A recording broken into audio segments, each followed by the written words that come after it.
One of my first questions to my mentors here on campus were, how do we document student work effectively? The answer quickly came up that in the Wallace Center they had resources for students to do that.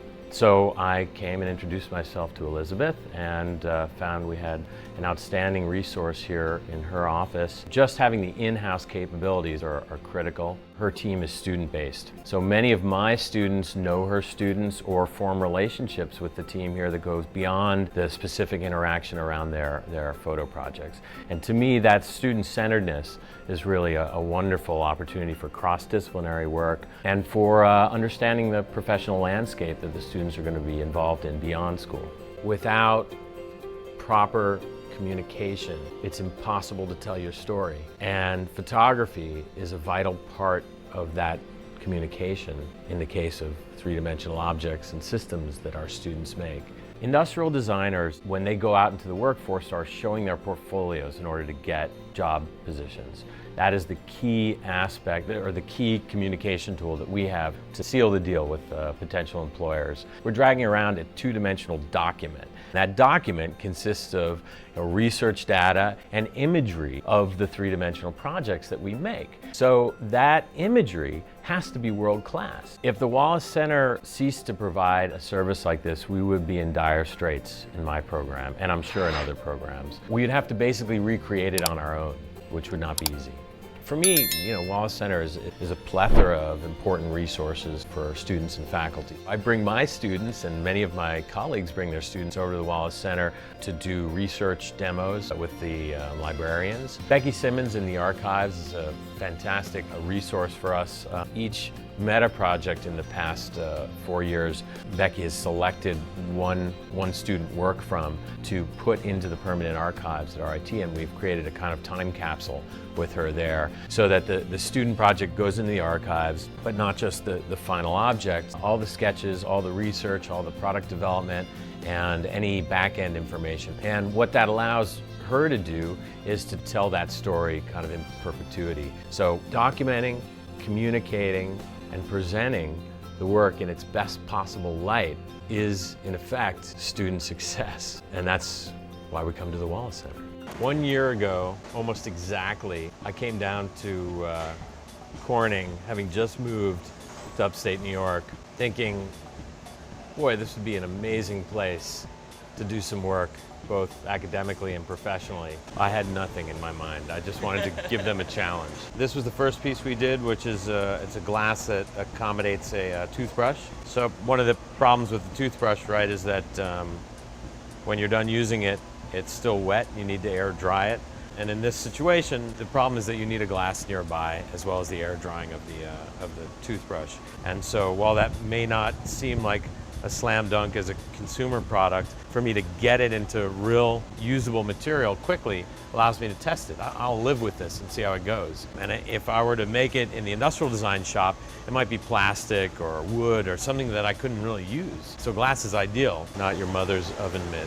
It's magic to watch prototyping happen so rapidly in front of your eyes, and to be able to make decisions about details in such a incredibly interactive way. Very precise. And I think we're actually moving to this one here, which is a bowl for a cell phone. And the interesting thing about this design is that slot will accommodate the cord that goes into your cell phone to charge it. A lot of people will put their cell phones by their bedside when they go to sleep, and that cord has a habit of falling off the table and disappearing. So that little slot catches the charger and just keeps it there when you need it. Part of what we do as product designers is solve small problems, which, if you add up all the times you picked up that cord off the floor, that's a chunk of your life. Perfect. I think one of the big problems in product design these days is that people go too rapidly from the idea on the computer to mass production. But the piece we're making right now, this is sort of a vessel which just secures the paper, keeps it dry and so on, and then allows you to pull it out from the top. There are few materials which have the longevity and the history as glass. I had a lot of fun. Invite me back. My name is Josh Owen. I'm an industrial designer and an educator from Philadelphia. I've been practicing as an industrial designer since 1998 in Philadelphia with an office there. and I've been an educator at Philadelphia University since 1999. I got into the field coming from Cornell University, where I studied sculpture and also anthropology, and then went to the Rhode Island School of Design to master in furniture design. It's an interesting question, the idea of connection between nature and design for me, especially because of the fact that I could be considered an urban creature. I've been living in the heart of Philadelphia for over 10 years now, and it's one of America's largest urban areas. So the idea of thinking about nature in that context is quite important to me. How you can green spaces, for example, and how, more importantly, you can live a life which is connected with the ground and with nature in some way. So I think quite a lot about this, and in fact I think balance is quite an important concept to consider. I integrate kind of a green living into my own personal life by participating in public gardening. We eat a lot from the vegetables that we grow in the city, and I'm connected also to the urban fabric by spending a lot of time on my bicycle, taking my children around on the back, and spending more time doing that kind of travel than any other, frankly, while living in an urban environment.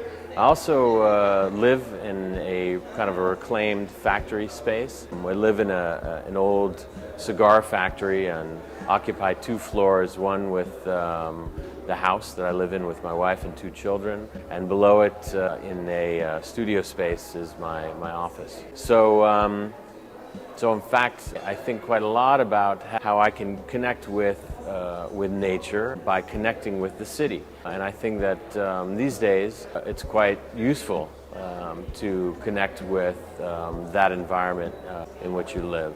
Green design itself, I think, it's beyond critical. It's vital for our survival as a global society. I think that as a designer, green design has entered into the dialogue of my work. Most recently, in the past few years, as an active and conscious contribution, but in fact, I think it's always been part of the program with which I delineate ideas. I'm a bit of a minimalist, and I think part of my passion for reduction and clarification has to do with an urgency relating to objects, and that they provide performance and function, necessity. They take care of our needs, and as a result, they become objects which last and objects which can be passed on from generation to generation. I'm a pluralist, so I do believe in design being a vehicle for communication, for change, for